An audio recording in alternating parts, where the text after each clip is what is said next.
सोलापूर शहरातील भारतरत्न इंदिरानगर भागात एका 33 वर्षीय तरुणाने राहत्या घरासमोर गळफास घेऊन जीवन संपवल्याची घटना घडली आहे. विश्वनाथ शरप्पा भांडेकर, वय 33, राहणार 254, भारतरत्न इंदिरानगर सोलापूर असे मृत तरुणाचे नाव आहे. ही घटना शुक्रवारी दिनांक 26 दुपारी 12 वाजण्याच्या सुमारास घडली.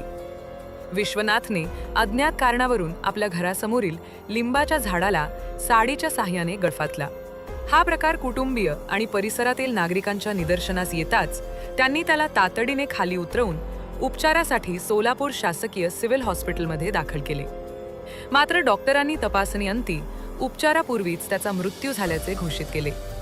घटनेची नोंद सिव्हिल पोलीस चौकीत करण्यात आली असून तरुणाने आत्महत्या का केली या घटनेचा अधिक तपास पोलीस करत आहेत.